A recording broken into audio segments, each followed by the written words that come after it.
day to every one of you all. How are you feeling today? I am Zyrus, and today I will be your biochemistry teacher for today's topic, which is about lipids, its definition, and its general characteristics. Now, before we dive into the lesson, we'll first check on the learning outcomes. So by the end of this lesson, students will be able to define lipids and describe their general properties, briefly recognize the biological roles of lipids, briefly classify lipids into simple, complex, and derived types, recognize the role of lipids in membranes, and mention the importance of lipids in nutrition and health. We also have here our topic outline. In the first part will be the definition of lipids, and then second part will be the general characteristics of lipids, and then we'll have a checkup activity for the first two topics, and then we have this next part of the lesson would be the structure, and then lastly other roles of lipids, and then another checkup activity for the remaining two topics of today's lesson. Now I would like to ask you, why does oil float on water or soup? In order for us to answer that question, we'll go over first on the entire lesson. Now, what is lipids? So, by definition, it is the body's energy reserve. So lipids are organic compounds that occur frequently in nature. They are made up mostly carbon, hydrogen, and oxygen. They do not possess one characteristic functional group, and they are a heterogeneous group of compounds such as fats, oils, steroids, and waxes, and other compounds, which are grouped because of their physical properties than by their chemical properties. Now, several major types of lipids would be fats and oils, which are used for energy storage, waxes, which are used for protection and waterproofing, phospholipids, which are essential components of cell membranes, and steroids. An example for this is cholesterol and hormones. Now, lipids are also nonpolar and hydrophobic. Now let's move on to the general characteristics of lipids. Now, what are the common property of lipids? 1. It is relatively insoluble in water. And lipids are soluble in nonpolar solvents such as ether and chloroform. Lipids are a class of organic compounds in plants and animals that share a common physical property, solubility in nonpolar solvents. Now, as you can see in the picture on the right side, you can see that oil and water does not actually mix. It is because water is a polar solvent, while the oil is a non-polar solute. Now, I would like to ask you guys if you know the importance of lipids to biology and medicine. That's right.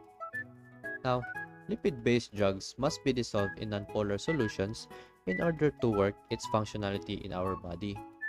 And also, lipids are used to make cell membranes to help create a barrier so water and ions cannot easily pass through. Now, let us go back at our learning outcomes. Now, after the first two topics, we successfully defined lipids and described their general properties. Lipids are nonpolar, hydrophobic, and its insolubility in water. Now, let us move on to the checkup activity. So here I have prepared 5 questions for you to try and answer. Okay, so number 1, which statement best describes lipids? And the answer is letter B. Number 2, which of these solvents can dissolve lipids?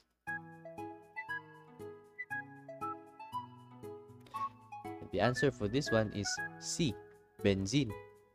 Number 3, lipids easily dissolve in water. Is it true or false?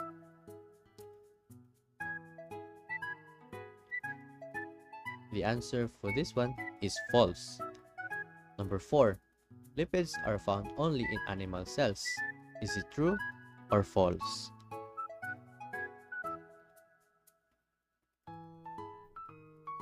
The answer for this one is false. And lastly, All lipids share a common physical property. They are nonpolar and hydrophobic.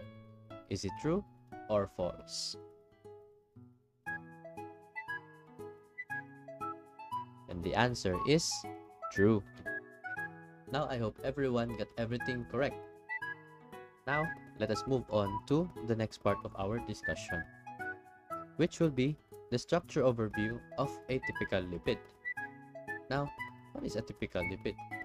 So a typical lipid molecule has a long hydrocarbon tail, which is nonpolar and hydrophobic.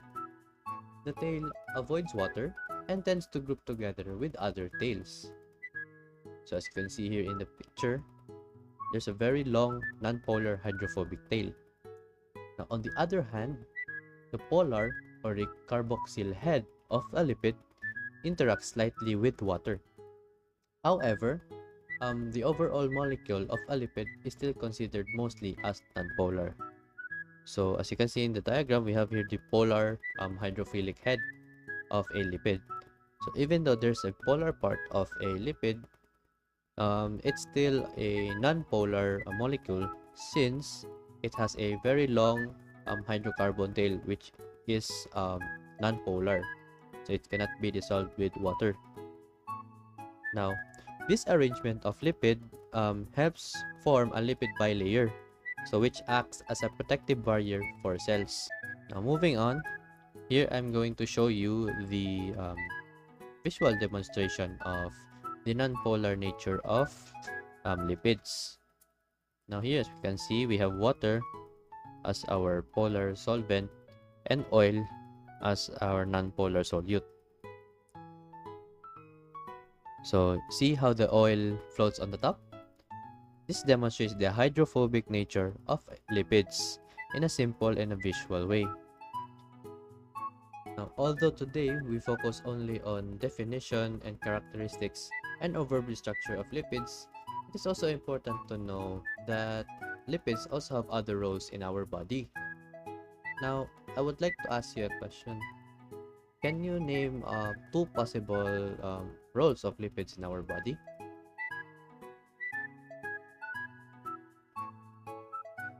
Now, for other roles of lipids, lipids acts as an excellent energy source, giving about 9 kilocalories per gram, more than twice of the carbohydrates.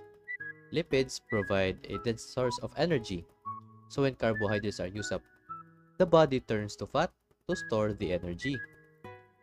They also serve as energy storage in fat cells called adipocytes, so the body can use them when needed. And also, lipids are important in cell membrane structure, forming the basic barrier of all cells. Lipids act as a hormone also, like steroid hormones, which help the body communicate and regulate functions.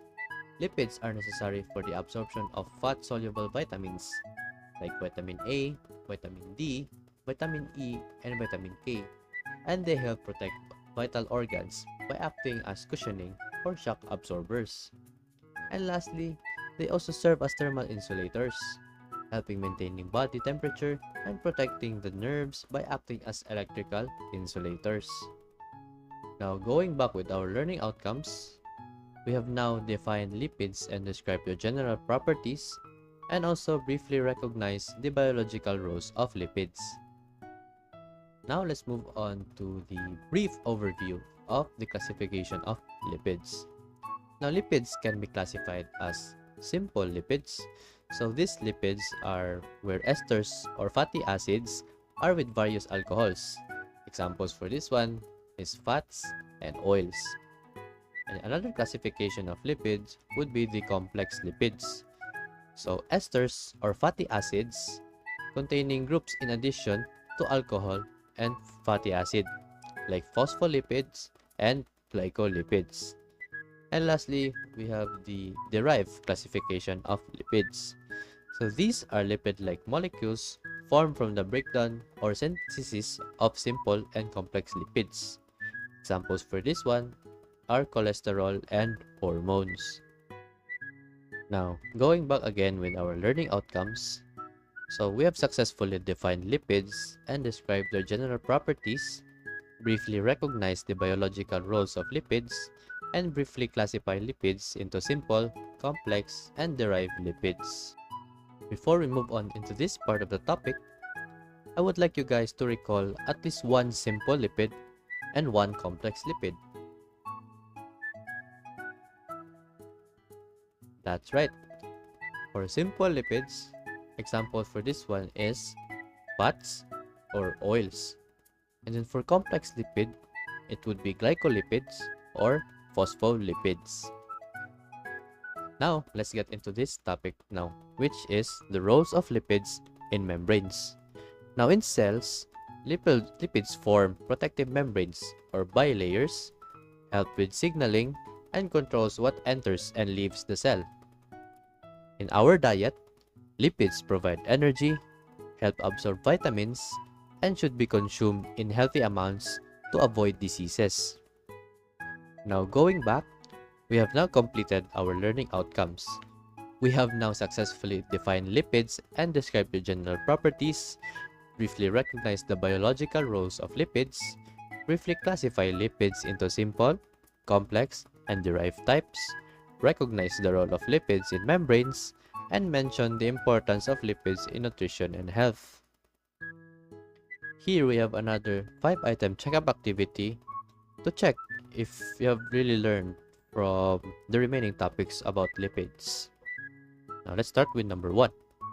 What part of a lipid is responsible for being hydrophobic?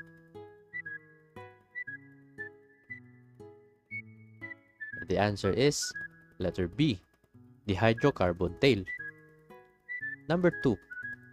How much energy does 1 gram of lipid provide?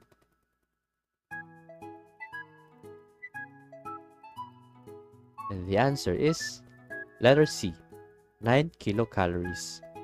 Number 3. In cell membranes, lipid tails face outward toward water. Is it true or false?